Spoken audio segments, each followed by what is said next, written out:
చంద్రరావు అని నేను రైతులు. నేను ఇంతకుముందు బ్యాంకులో అప్పు తీసుకున్నాను, గ్రామీణ బ్యాంకులో అప్పు తీసుకున్నాను. 2 లక్షల రూపాయల లోపు రుణమాఫీ అని అన్నారు. ఆ విధంగా మాఫీ చేస్తానని రేవంత్ రెడ్డి గారు అనుకున్నాం.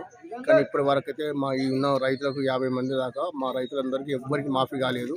ప్లస్ మేము డబ్బులు ఎక్కువ ఉన్నాయి కాబట్టి అవి కూడా డబ్బులు కట్టమంటే అందరం కట్టినాం. రసీదు కూడా చూపించి విలేకరులు అందరికీ చూపించినాం. వీళ్ళు అంత భ్రాంతి చేస్తారు, అంతేగాని డబ్బులు మాఫీ అయితే తెలియదు, ఏమైనా తెలియదు సార్.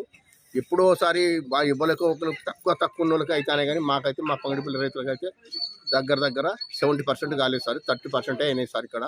కాబట్టి దయచేసి మా అందరికీ మాఫీ చేయగలరని మేము కోరుకుంటున్నాం. పేరు అడ్డగట్ల ప్రమీల.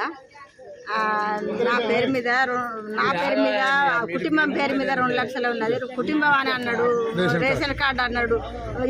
ఇద్దరు కొడుకులకు రేషన్ కార్డు లేదు, నా మీదనే రేషన్ కార్డు ఉన్నది. నాకు 2 లక్షల రుణమాఫీ కాలేదు. మిత్తి కట్టిన, ప్లస్ ఇంకో 1000 రూపాయలు కూడా లోపల కట్టిన, అవి కూడా కాలేదు. మిత్తికి తెచ్చి కట్టినాం. ఇబ్బంది పడతాను. నేను ముండరాలను. వాళ్ళ కుటుంబాన్ని 4 కుటుంబాన్ని ఎట్లా చదవాలి, నేను ఎట్లా 5 కుటుంబం ఎట్లా చేయాలి? నాకు రుణమాఫీ కావాలి.